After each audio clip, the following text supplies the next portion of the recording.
خاص طور پہ جو کینسر والے پیشنٹس ہوتے ہیں یا اور دوسرے پیشنٹس ہوتے ہیں، وہ تو خاص طور پہ اس کی نیت رکھیں کہ ہر مرتبہ جو نماز تو پڑھیں گے، ظاہری بات ہے سب، نماز کی ہر رکعت میں پڑھنے والی سورۃ الفاتحہ، یا اللہ میری بیماری کی شفا بن جائے۔ اللہ تعالیٰ کی ذات سے پوری امید ہے، کیونکہ شفا دینے والی ذات اللہ سبحانہ و تعالیٰ کی ہے، اور اس پیاری صورت کو نازل کرنے والی ذات مبارکہ بھی اللہ پاک کی ہے۔ ٹھیک ہے نا؟ اسی طریقے سے روح کے حوالے سے، یا اللہ میرا دل دین کی طرف نہیں آ رہا، سورۃ الفاتحہ پڑھا اور اس کو پانی کو پی لیا، یا اس کا پانی لیا، اپنے دل کے اوپر تھوڑا سا پانی لگا لیا، ٹھیک ہے نا، یا دماغ میں مختلف وسوسے آ رہے ہیں، سورۃ الفاتحہ پڑھ کے پانی کے اوپر پھونکا، اس پانی کو اپنی ہتھیلی میں لیا اور اپنے سر کے اوپر ملا۔ دماغ میں آ رہے ہیں نا، بہت زیادہ وسوسے آ رہے ہیں، دماغ خراب کیا ہوا ہے شیطان نے، تو اس کو آپ پھر اپنے دماغ پہ لگائیں، لیکن نیت وہی ہو، یا اللہ تعالیٰ میرے وسوسے ختم ہو جائیں، میں سورۃ الفاتحہ سے مدد لے رہا ہوں، اور سورۃ الفاتحہ پڑھیں اس نیت سے بھی کہ اللہ تعالیٰ میرے وسوسے ختم فرما دیجیے۔ آمنت باللہ، یا اللہ پاک وسوسے ختم فرما دیجیے، یا اللہ پاک وسوسوں سے نجات دے دیجیے، اللہ پاک عافیت دے دیجیے۔ اس طرح کر کے آپ نے سورۃ الفاتحہ پڑھی، ایک مرتبہ، تین مرتبہ، پانچ مرتبہ، سات مرتبہ، سات مرتبہ پڑھیں، زیادہ اچھا ہے۔ پڑھ کے پانی کے اوپر پھونکا، اس تھوڑا سے پانی کو اپنی ہتھیلی میں لے کے اپنے سر کے اوپر مل لیا، ٹھیک ہے نا، اپنے منہ کے اوپر مل لیا، اپنے دل کے اوپر مل لیا، اور نیت یہ رکھیں اللہ تعالیٰ وسوسے ختم کر دیں، اللہ پاک دل کو شفا دے دیں، اللہ پاک میرے ایمان میں کمی آ رہی ہے، میرے ایمان کے اندر بڑھوتری ہو جائے۔ یعنی کہ جو نیت انسان کرے گا، اس نیت کے حساب سے سورہ فاتحہ کام کرے گی، یہ اسی لیے تو الفاتحہ، مطلب آپ سمجھے سارے بند راستے کھول دے گی نا، یہ تو ہے ہی فاتحہ۔ سبحان اللہ، سارے بند راستے، انسان کو لگ رہا ہوتا ہے آگے کوئی راستہ نہیں ہے، دیر از نو وے آؤٹ، ختم، اینڈ ہے، دی اینڈ ہے، اب کچھ نہیں ہو سکتا۔ الفاتحہ پڑھو بھائی، الفاتحہ اس نیت سے پڑھ کے دیکھو تو، یہ وہ بند راستے تو کھولنے کے لیے تو الفاتحہ دی ہے اللہ نے۔ اللہ سبحانہ و تعالی اپنی خاص رحمت سے ہمیں یہ یقین عطا فرمائے، اللہ پاک ہمیں صحیح نیت کے فساد سے بچائے، اور علم کے فساد سے بھی بچائے۔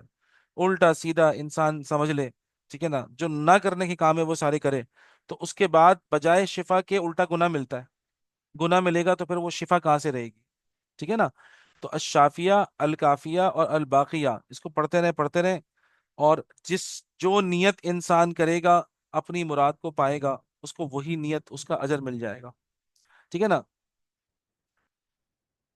تو جسمانی طاقت کا ذریعہ، غموں اور پریشانیوں کا حل، خدشات اور مشکلات کے لیے مرہم، سارا جو وے آؤٹ ہے، یہ سب چیزیں اس آدمی کو حاصل ہوتی ہیں جو سورۃ الفاتحہ کا حق پہچانے، ٹھیک ہے نا؟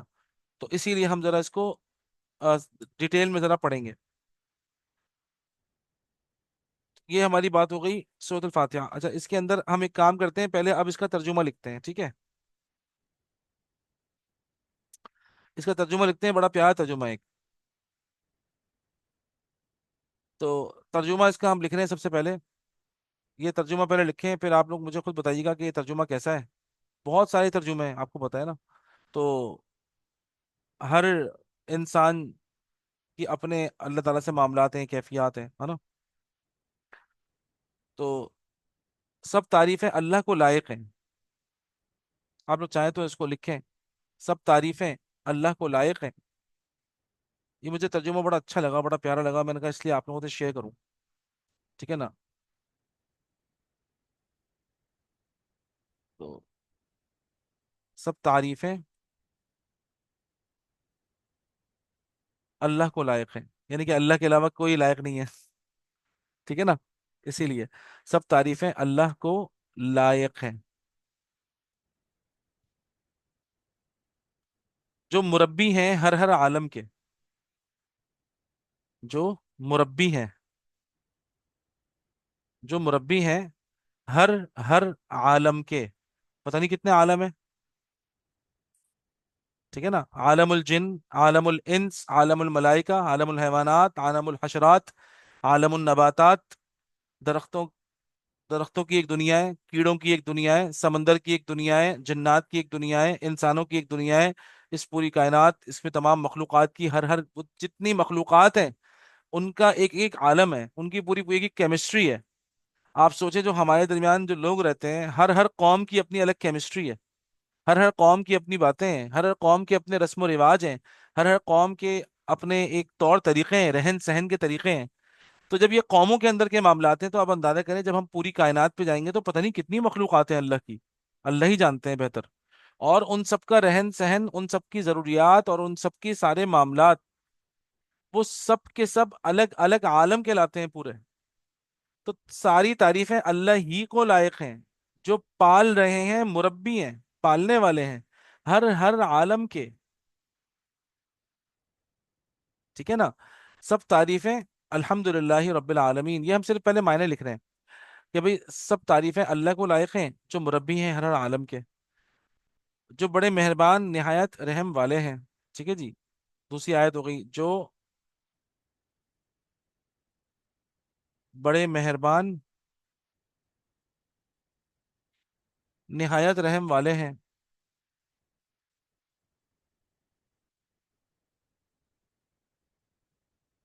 ٹھیک ہے. نمبر تین ہے جو مالک ہیں روز جزا کے. ٹھیک ہے، جو مالک ہیں روز جزا کے.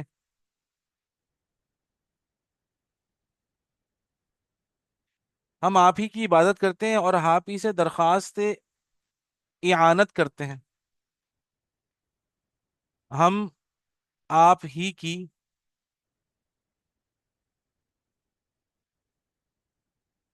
ہم آپ ہی کی عبادت کرتے ہیں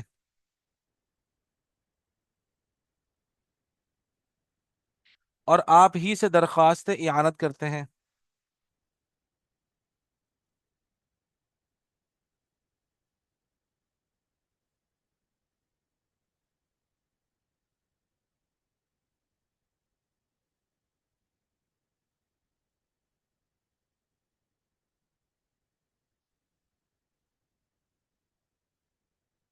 اعانت کی کرتے ہیں.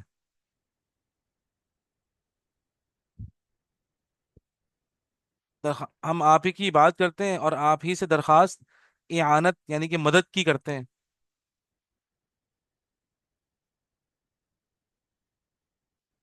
اچھا، یہ آپ لوگوں نے لکھ لیا؟ اس کا آپ چاہیں تو اسنیپ شاٹ لے لیں.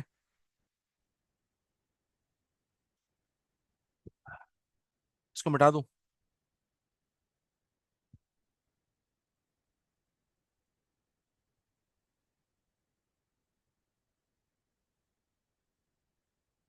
ٹھیک ہے، اس کو مٹا دوں؟ آپ لوگ مجھے یس نو کر دیں. اوکے. ٹھیک ہے. بتلا دیجئے ہم کو راستہ سیدھا.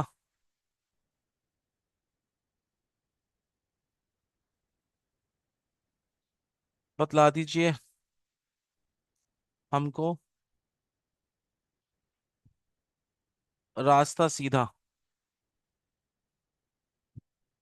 راستہ ان لوگوں کا جن پر آپ نے ان لوگوں کا جن پر آپ نے انعام فرمایا ہے. راستہ ان لوگوں کا جن پر آپ نے انعام فرمایا ہے.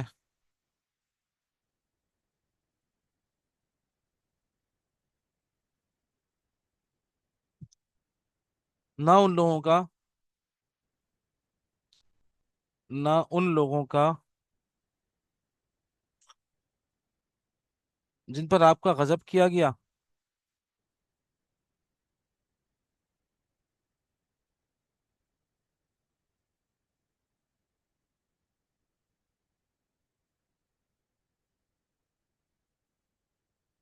اور نہ ان لوگوں کا جو راستے سے گم ہو گئے.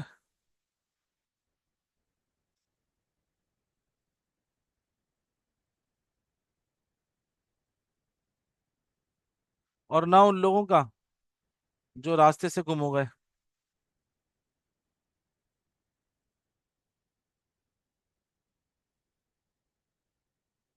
آمین. مجھے بڑا پیارا ترجمہ لگتا ہے یہ. بڑا سمپل ہے. سب تعریفیں اللہ کو لائق ہیں جو مربی ہیں ہر عالم کے، بڑے مہربان نہایت رحم والے ہیں، جو مالک ہیں روز جزا کے. ہم آپ ہی کی بات کرتے ہیں اور آپ ہی سے درخواست اعانت کی کرتے ہیں. بتلا دیجئے ہم کو راستہ سیدھا.